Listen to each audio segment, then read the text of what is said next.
இப்போ மசாலா இல்லாத படமே இல்லை. படம்னாவே மசாலா தானே, சினிமானாவே மசாலா தானே. ஆர்ட் ஃபிலிம்னு சொல்கிறாங்க, அதில் சாங்ஸ் வந்தாவே அது மசாலா தான். டெல்லிங்கை பிரமாதமாக பண்ணுறது வந்து கேரளாவுக்கு அடிச்சிக்க முடியாது. கேரளா ரைட்டர்ஸ் தனியாக இருப்பாங்க, ஸ்க்ரீன் பிளே ரைட்டர்ஸ் இருப்பாங்க, டைலாக் ரைட்டர்ஸ் இருப்பாங்க, டைரக்டர்ஸ் இருப்பாங்க. எல்லாமே வந்து அந்த காலத்துலேருந்தே உங்களுக்கு பார்த்திங்கன்னா நிறைய படங்கள் வந்து அந்த ஃபீல் குட் மூவிஸ்ன்றாங்கல்ல, அது we have to go for Kerala தான். கராத்தே பாபுல கூட பார்க்கும்போது அந்த அரசியல் செட்டப்பில் ஒன்று பேசுகிறது, இந்த அரசியல் வந்து எடப்பாடி எடப்பாடி அல்ல. இப்போ எடப்பாடி கலைஞர் சார் அந்த மாதிரி பொசிஷனில் இல்லவே இல்லை. ஸோ இது எல்லாமே இமேஜினேஷன் தான். ஆக்சுவலாக ஹீரோவுடைய கேரக்டர் எப்படி வருதுன்றதுக்கு நாங்கள்லாம் ஹெல்ப் பண்ணுறோம், அவ்வளோதான். ரொம்ப எனக்கு 2 க்ளோஸ்அப் வச்சுருந்தாங்க உங்களுக்கு. ஒரு பக்கம் பார்க்க அந்த மூக்கை வச்சே முறைக்கிறாருப்பா அப்படின்ற மாதிரி ஒரு ரொம்ப நல்லா இருந்தது. நீங்கள் சொல்லுங்கள். சார் கூட நடிக்கணும்னு ரொம்ப ஆசை இருந்தது, அவரோட ஒரு ஃபேன் தான். பட் நடிக்கிற எக்ஸ்பீரியன்ஸ் என்னென்னா அவர் ஒன்றுமே பேசலை. அது என்னோட கேரக்டர் வந்து டிஎஸ்பி பரதனில் வந்து எனக்கு ஒரு லட்சியம் இருக்குது, அவரோட கேரக்டருக்கும் ஒரு லட்சியம் இருக்குது. இது 2 கோலும் க்ராஸ் பண்ணும்போது தான் பிரச்சனை ஸ்டார்ட் ஆகிடும். ஏன்னா நிறைய விஷயங்கள் இப்போது அப்கமிங் ஆக்டர் வரும்போது நிறைய சொல்லுவார்னு கேள்விப்பட்டிருக்கேன். இந்த விஷயங்கள் பண்ணுங்கள், இப்படி உங்களை பொசிஷன் பண்ணிக்கோங்கன்ற மாதிரிலாம் அந்த மாதிரி ஏதாவது சொல்லியிருக்காரு. இல்லை, நாங்கள் சார் கால் கொடுக்குறதுக்கு முன்னாடியே நான் வந்து நம்மளால் சொதப்பிடவே கூடாதுன்றது ரொம்ப கான்சியஸாக இருப்பேன். ஸோ அதனால் என்னோட லைன்ஸை எக்காரணத்தை கொண்டு ஒன் மார் என்னால் போயிடக்கூடாதுன்றது மைண்ட் இருக்குது. அவர் அந்த படம் நம்ம படம் பண்ணும் போது இட்லி கடை பேட்ச் ஒர்க் வேறு இருந்துச்சு. நீங்கள் நம்ப மாட்டீங்க, ஒரே லொக்கேஷனில் 2 ஷூட்டிங்கும் நடக்கும். அவர் அங்கே போய் டைரக்ட் பண்ணிட்டு வந்து இங்கே நடிச்சுட்டு கேரவானில் போய் ரீரெக்கார்டிங்கும் நடக்கும். Title sponsors Max Gold, Let's Go, Anand, Anuj presents current movie TV interview. இப்போது நீங்கள் எனக்கு இன்னொரு கதையுமே கேட்கணும் சார். இப்போ நீங்கள் எவ்வளோ ஆர்டிஸ்ட், அதாவது சூப்பர் ஸ்டார்லேருந்து உலகநாயகன் வரைக்கும் டப்பிங் வந்து சார் ஒன் மோர் போய்க்கலாமா, இதில் மட்டும் இந்த ஃபீல் வருங்க அப்படின்னு சொல்லி நீங்கள் வேலை வாங்கியிருப்பீங்க. இப்போ நீங்கள் நடிக்க வந்ததுக்கப்புறம் உங்களை வந்து இப்போ டப்பிங்கில் என்னப்பா இவன் ஒரு ரீலுக்கே இவ்வளோ நேரம் இழுத்துட்ருக்கான் அந்த டேரக்டர் அப்படின்னு சொல்லி நீங்கள் ஃபீல் பண்ண ஒரு டேரக்டர் சார். இல்லை, டப்பிங்கு ரொம்ப பெர்ஃபெக்ஷனிஸ்டாக இருக்காங்க அப்படின்னு நினைக்கிறேன். ஏன் ஃபீல் பண்ணுற டேரக்டர், நான் முக்கால்வாசி டேரக்டர் ஃபீல் பண்ணுற வழிக்கு வச்சுக்கவே மாட்டேன். அவங்க நான் அந்த பேசி முடித்த உடனே அந்த டைலாக் முடித்து அடுத்த செகண்டு அவங்க அங்கே பாயிண்ட்டு கூட வைக்க முடியாது கட் பண்ணுறதுக்கு. அதுக்கு முன்னாடியே ஒன் மோர் அப்படின்ட்டுவேன் நானே. நமக்கே தெரியுமே அந்த ஃபீல் வருதா. வெறும் டைலாக் மட்டும் வந்து பிரயோஜனம் இல்லை, அந்த ஃபீலும் கொண்டு வரணும். நடிக்கும்போது என்ன பண்ணமோ அந்த ஃபீலும் கொண்டு வந்தால் தான் அது நமக்கே அது வரல. அந்த டைலாக் கான்ஷியஸ் வந்துருச்சு அப்படின்னா நமக்கே தெரியும். அது டைரக்டராக இருக்கிறதுனால அது ஒரு வேளை தெரியுதோ என்னமோ, அது நமக்கே நம்ம கான்ஷியஸோடு பேசுகிறோன்ட்டு ஒன் மோர்ன்னுவேன். அதுக்கப்புறமா அவங்க ஒன் மோர் சிலது கேட்குறது வந்து, சார் சில இவ்வளோ வாய்ஸ் கொஞ்சம் ரைஸ் பண்ண வேணாம் சார், கொஞ்சம் குறைச்சிக்கங்க, அந்த மாதிரி சில விஷயங்கள் தான் சொல்லுவாங்க. அது மாதிரி எல்லா டைரக்டர்ஸுமே, ஏன்னா இப்போ இருக்க டைரக்டர்ஸ் எல்லாம் வந்து ரொம்ப கான்சன்ட்ரேட் பண்ணுறாங்க, ரொம்ப வித்தியாசமாக பண்ணுறாங்க. அதாவது மசாலாத்தனம் வந்து காலம் போய் மசாலாக்குள்ளேயே பெர்ஃபெக்ஷன் அது இதுன்னு எல்லாமே ஃப்ளேவர், ஆமாம் எல்லாமே உண்டு. இப்போ மசாலா இல்லாத படமே இல்லை. படம்னாவே மசாலா தானே, சினிமானாவே மசாலா தானே. ஆர்ட் ஃபிலிம்னு சொல்கிறாங்க, அதில் சாங்ஸ் வந்தாவே அது மசாலா தான். இல்லை அதில் மியூசிக் பேக்ரவுண்டு ஸ்கோர் போட்டாவே மசாலா தான். அப்புறம் எல்லாமே ஆர்டிஃபிஷியல், இது நேச்சுரல் லைட்ஸு, நேச்சுரல் எஃபெக்ட்ஸு அப்படின்ற படம் வந்தது 1 2 வந்திருக்கும். ஸோ பட் அந்த மசாலாலேயே வந்து இப்போ ரொம்ப நல்ல பர்ஃபெக்ஷன் பார்த்து வித்தியாசமான ஒரே ஒரு சின்ன லைன் எடுத்துக்கிட்டு அதை பெருசாக ஸ்க்ரீன் ப்ளே பண்ணி டெல்லிங்கை பிரமாதமாக பண்ணுறது வந்து கேரளாவுக்கு அடிச்சிக்க முடியாது. கேரளா ரைட்டர்ஸ் தனியாக இருப்பாங்க, ஸ்க்ரீன் பிளே ரைட்டர்ஸ் இருப்பாங்க, டைலாக் ரைட்டர்ஸ் இருப்பாங்க, டைரக்டர்ஸ் இருப்பாங்க. எல்லாமே வந்து அந்த காலத்துலேருந்தே உங்களுக்கு பார்த்திங்கன்னா நிறைய படங்கள் வந்து அந்த ஃபீல் குட் மூவிஸ்ன்றாங்கல்ல, அது we have to go for Kerala தான். அது நான் இவர் இருக்கிறதுனால சொல்லல, ஜென்ரலாகவே என்றைக்குமே மசாலா வந்து இங்கே கொஞ்சம் அதிகம், இதை விட ஜாஸ்தி தெலுங்கு.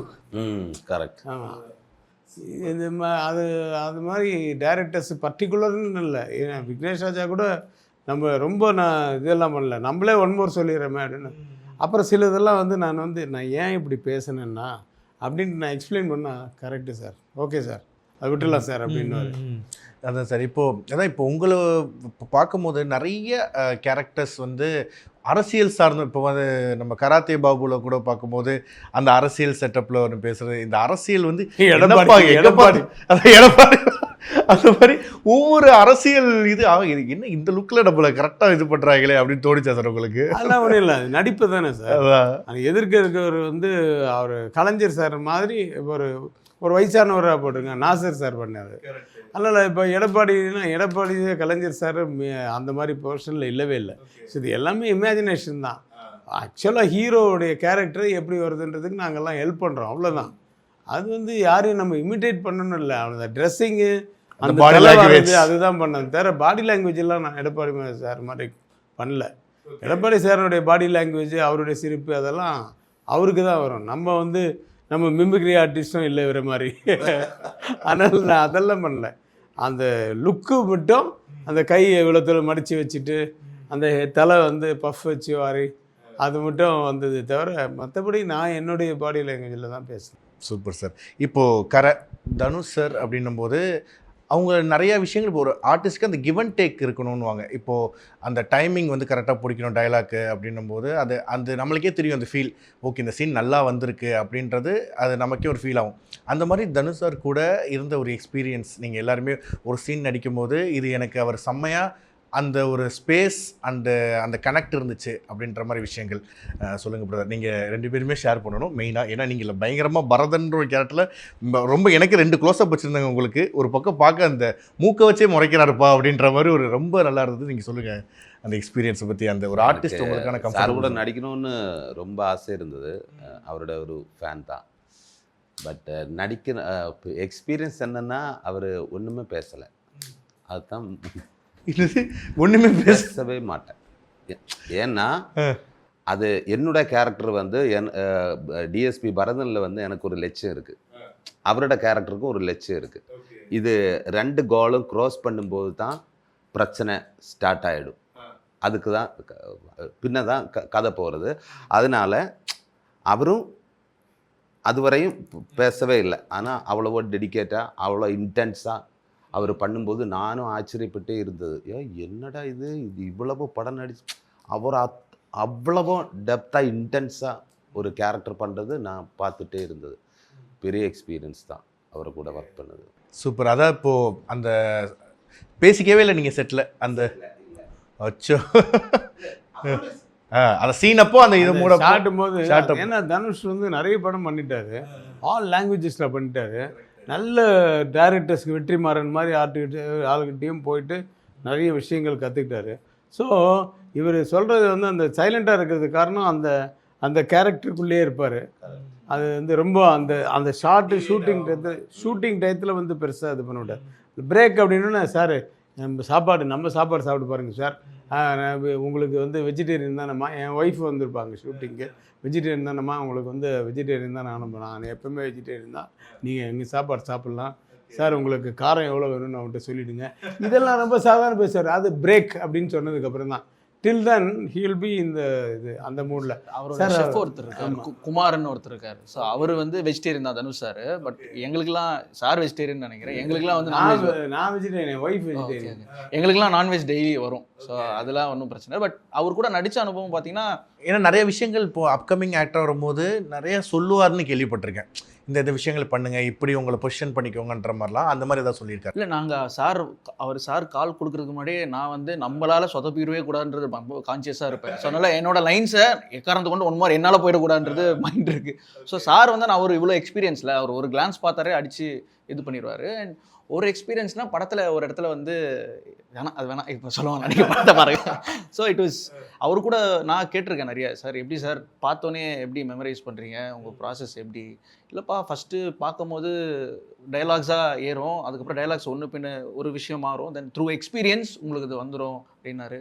ஸோ அவர் வந்து திடீர்னு என்ன படிச்சிருக்க அப்படின்னாரு. நான் சரி நம்ம எதுவும் பேச வேணாம், அவராக பேசிட்டா ஓகே. அது ஒரு இருக்கும், நம்மளாம் அவங்களுக்கு டிஸ்டர்ப் பண்ணிடக்கூடாது. அவங்க என்ன மைண்ட் செட்டில் இருக்காங்க என்ன உங்களுக்கு. ஏன்னா அவர் அந்த படம் நம்ம படம் பண்ணும் போது இட்லி கடை பேட்ச் ஒர்க் வேறு இருந்துச்சு.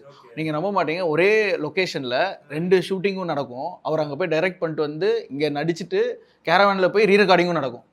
ஸோ பயங்கரமான ஹார்ட் ஒர்க். ஜிவி வேறு வந்து. ஆமாம்.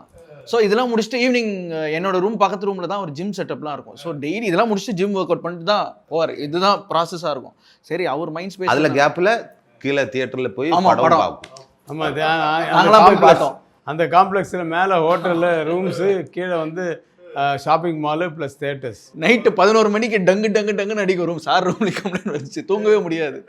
ஸோ அவர் வந்து ஒரு நாள் எல்லாரும் ஃபுல் தேட்டரும் பிளாக் பண்ணி எல்லாரும் படத்துக்குலாம் போனோம். இப்போ எல்லாருமே சொல்றது அவர் வந்து ஒரு 3 to 4 hours தான் தூங்குவார், ஒர்க்கஹாலிக், அப்படி கமிட்மெண்ட் இஸ் ஈக்குவல். அது இருக்கான்னு எனக்கு தெரியல சார், அது இருக்கான்னு தெரியல. அதுதான் ஒரு கமிட்மெண்ட்ல கரெக்டாக கமிட்மெண்ட். ஸோ அவர் வந்து இன்னொன்று சொன்னார், நாங்கள் வந்து சின்ன வயசில் வந்து ரொம்ப வறுமையில் இருந்த டைமு, அப்போவும் எங்கள் வீட்டில் வந்து படத்துக்கு கூப்பிட்டு போனாங்க ஏவிஎம் தேட்டருக்கு. என்ன படம் சார்னா பாட்டி சொல்லி தட்டாது எங்கள் அப்பா படம் தான் என்ன இருக்குது அப்படின்னாரு. ஸோ இதுதான் ஃபஸ்ட்டு பேச ஆரம்பித்தோம். ஸோ இதெல்லாம் மறக்க முடியாத அனுபவம். நைஸ் நல்ல விஷயம். ஒரு நடிக்கும்போது கூட அவருடைய ரியாக்ஷன்ஸு அது இதெல்லாம் வந்து கொஞ்சம் கூட அந்த ஒரு லெவல் இருக்குல்ல, அது ஓவர் ஆகவே ஆகாது. அவருடைய ரியாக்ஷன்ஸ் அது கரெக்டாக அந்த மீட்டர்லேயே இருக்கும். ஒரு ஒரு ஒரு சின்ன எக்ஸாம்பிள், ஒரு ஒரு ஒரு டைலாக் நான் சொல்லுவேன், சொல்லி முடிச்சதுக்கப்புறமா வேறு ஆர்டிஸ்ட் வந்தால் அப்படி ஷாக் ஆகணும், இல்லைன்னா ஃபீல் ஆகணும், ஏதோ ஒன்று பண்ணணும்.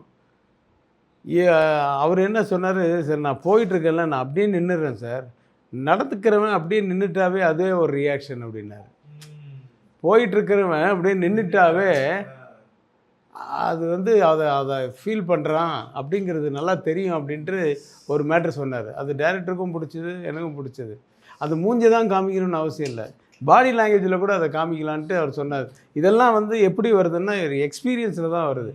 அவர் 24 hours நடிப்பு மட்டும்தானே அவர் பண்ணார். டைரக்ஷன் அஃப்கோர்ஸ் 2-3 படம் பண்ணியிருக்காரு, இப்போ நிறைய நடிப்பு இமோஷனல் சீன்லாம் வந்து நான் ஆமாம் எல்லாத்தையும் உங்களுக்கு மட்டுமே சொல்லக்கூடாது, கலாட்டாக்கு மட்டுமே கொஞ்சம் அடுத்தவங்களுக்கும் எஸ் கண்டிப்பா அப்படிங்க. அதான் அது சார் இப்படி டக்குனாங்க ஒரு இண்டிகேஷன் வந்த உடனே சூப்பர் சார். எனக்கு ஃபைனலா ஒரு கேள்வி சார், இது வந்து ஒரு ஒரு தெரிஞ்சுக்கணுன்றதா சார். இப்போ கோல்டன் ஹவர்ஸ்னு சொல்லுவாங்கல்ல சினிமாவில், இந்த 5 to 6 அந்த கோல்டன் ஹவர்ஸ் ஹார்ட் அட்டாக் வந்தால் சொல்லுவாங்கப்பா. அந்த டைம் ஷூட்டிங் முடியறதுக்கு முன்னாடி, அதாவது 5 to 6 பரபரன்னு இருக்கும்ல ஒரு கால் ஷீட் போகும்போது, அந்த டைமில் அவசரமாக நடித்து பயங்கரமாக நீங்கள் அவசரமாக எடுத்து நடிச்சு, எல்லாருக்குமே பொதுவான கேள்வி தான், அப்படி உங்கள் கரியரில் பேர் வாங்கி கொடுத்த சீக்வன்ஸ் ஏதாவது இருக்கா சார்? அதாவது அவசரமாக எடுத்தது, அந்த கேள்வியோட இந்த இதை நான் நிறைவு பண்ணிக்கிறேன். அது கண்டிப்பாக ஒவ்வொரு படத்துலையும் எல்லா டைரக்டர்ஸுக்கும் எல்லா ஹீரோஸுக்குமே கண்டிப்பாக ஒரு எக்ஸ்பீரியன்ஸ் இருக்கும். நான் இப்போ செக் பண்ணி திங்க் பண்ணி ஒவ்வொரு படமாக திங்க் பண்ணி சொல்லணும். அது வந்து ஏன் இந்த படத்துலேயே கூட நான் என்னுடைய கடைசி ஷாட்டு, நான் நடந்து போகிறது ஒரு ஷாட் இருக்கும், அது வந்து அந்த சன்செட்டு போகிறதுக்குள்ளே எடுத்துடணும். அதுக்குள்ளே ஒரு 10 டைலாக்கு, அந்த டைலாக்கெல்லாம் முடிச்சுட்டு அது உள்ளே போகணும். இந்த நேரத்தில் இங்கே தான் வண்டிங்கெல்லாம் போட்டுருந்தாங்க, ஒருத்தன் வண்டி தட்டுறான், அதை தட்டுறான், நீங்கள் போங்க வெளியே போங்க, ஏன்னா அந்த பேக்ராப் ஃபுல்லாக அந்த நேரத்தில் நம்ம அதை பார்த்துட்டு இருக்கக்கூடாது, நம்ம கான்சன்ட்ரேஷன் இந்த டைலாக்ல இருக்கணும். ரெடி டேக் அப்படின்னு ஆக்ஷன் அப்படின்னா நான் வரும்போது அப்படியே போகும்போது இந்த சன்செட்டில் முடிக்கணும்னு டைரக்டரோட விருப்பம். ஸோ அது வந்து அது எப்போவுமே அந்த நேரத்தில் வந்து இந்த நேச்சுரல் லைட்டு யூஸ் பண்ணுறதுக்கும் அந்த பெர்ஃபார்மன்ஸை கொண்டு வரதுக்கும் வந்து டைரக்டர்ஸ் விட கேமராமேன் தான் ரொம்ப கீனாக இருப்பாங்க. ஆனால் அந்த ஷார்ட்ஸும் நல்லாயிருக்கும். எனக்கு தெரிஞ்சு நிவாஸ் 16 வயது நிலை அவங்களாம் அதெல்லாம் பண்ணாங்களே, அந்த நிவாஸ் சார் வந்து ஒரு படம் ப்ரொடியூஸ் பண்ணார், ராஜா தான். அதில் வந்து ராமராஜன் ஹீரோ, கௌதமி ஹீரோயின், அதில் நான் அசோசியேட்டு, ராமதாஸ் டைரக்டர். அவர் தான் பார்க்கணும் அந்த 5லேருந்து 6க்குள்ளே ரெடி ரெடி ரெடி ரெடி ஏதாவது ஒன்று பேசுங்க நான் பார்த்து அப்புறம் டப்பிங்லாம். அவர் கேமராமேன், ராமதாஸ் வந்து சார் என்ன சார் பேசுறது, அந்த ப்ரொஃபைலில் நின்று எதாவது பேச சொல்லுப்பா, அது நம்ம டப்பிங்கில் பார்த்துக்கலான்னு ஏதாவது ஒன்று பேசுங்கண்ணே. அப்படி வந்துட்டு நீ சும்மா தானே நிற்கிற, கௌதமி வந்துட்டு இருக்கு அப்படியே இரு, அவரும் மலாலி அப்படியே இரு ஏதாவது டைலாக் பேசுங்க போயிட்டு அந்த அந்த சன்செட் தான் முக்கியம். அந்த பேக் லைட்டில் வந்து அவர் எடுப்பார் பாருங்க. அவரை மாதிரி ஒரு கேமராமேன் நான் லைஃப்பில் நான் பார்த்ததில்லை இன்னி வரைக்கும். நான் அசோசியேட்டாக இருக்கும்போது நான் பார்த்தது. அப்போ வந்து அந்த படத்துக்கு அவர் கேமரா பண்ணார். சார் ஒரு மாடு முட்டுறது இப்படி பண்ணுறது அப்படி பண்ணுறது வந்து எப்போ பண்ணுன்னு நமக்கு தெரியாது. இப்போ இந்த பக்கம் இருந்து ஒருத்தன் கொம்பை குத்துவான், ஆனால் அந்த ஃபீல்டில் வராது, ஃப்ரேமில் வராது. இந்த பக்கம் ஒருத்தன் ரெட்டு துணி முடி எப்படி ஆட்டுவான். 3 பேர் அந்த பக்கம் நிற்பாங்க. இதான் நான் கேமரா, நீங்கள் தான் மாடு. சாரி நீங்கள் இல்லை, மாடு பொசிஷனில் அது இப்படி வைப்பார் சார், டைட்டாக வைப்பார் சார். அது இவன் பண்ணுறது அவன் பண்ணுறதெல்லாம் தெரியாது இவருக்கு, குத்துறதெல்லாம். அந்த மாடு சிக்குன்னல்ல அப்படியே பிடிப்பார் சார். அப்படியே மாடு எப்போ பண்ணுன்னு தெரியாதுல்ல, ஆனால் அந்த கேமராக்குள்ளே அதை பார்த்துட்டே இருந்து அது எப்படி பிடிக்கிறாரு தெரியல, அவ்வளோ டைட்டில் அந்த மாடை நீங்கள் பார்த்தீங்கன்னா தெரியும். அந்த மாடு சூப்பராக நடிச்சிருச்சு. மாடு சூப்பராக நடிச்சிச்சு இல்லை, அதை இந்த பக்கத்துலலாம் குத்துறானுங்க, இது பண்ணுறானுங்க, ஏன்றானுங்க, அதை கேப்சர் பண்ணார் பாருங்க. அதை நான் ஃப்ரேமில் அப்போல்லாம் மானிட்டர் கிடையாது, நம்ம படத்தில் அந்த தேட்டரில் அந்த ரஷ்ஷு போட்டு பார்க்கும்போது அந்த வெறும் மாடு மட்டும்தான் இருக்குது. ஆனால் அது போகிற பக்கம்லாம் திரும்புறது, இவரு திரும்புகிற கேமராவும் கொஞ்சம் கூட ஜர்க்கு இல்லாமல் அதெல்லாம். அதான் இந்த மாதிரி நம்ம வந்து நிறைய விஷயங்கள், அதாவது நிறைய விஷயங்கள் சினிமாவின் என்சைக்ளோபீடியா புரியுது சார், சினிமாவின் என்சைக்ளோபீடியாவானவர்களை வைத்துக்கொண்டு நம்ம 20 நிமிஷத்துல இவ்வளவுதான் பேச முடியும். பட் இன்னொரு வார்த்தை, பிரதானமான வார்த்தை, கரை மூவி வந்து ஏப்ரல் 30 ரிலீஸ். அதுதான் முக்கியம். தியேட்டர்ல போய் பாருங்க. இவங்க எல்லாருமே மிரட்டி இருக்காங்க. கண்டிப்பா இந்த படம் மிரட்டல நாங்கெல்லாம் அழைக்கிறோம். எஸ், கண்டிப்பாக சார். தமிழ் சினிமாவில் ஒரு தவிர்க்க முடியாத ஒரு படமாக கரை அமையும் அப்படின்றதுல எந்த ஒரு சந்தேகமும் கிடையாது. Thank you sir, thank you so much for lovely time. Thank you so much. Title sponsors Max Gold, Let's Go, Anand, Anuj presents Current Movie Team Interview.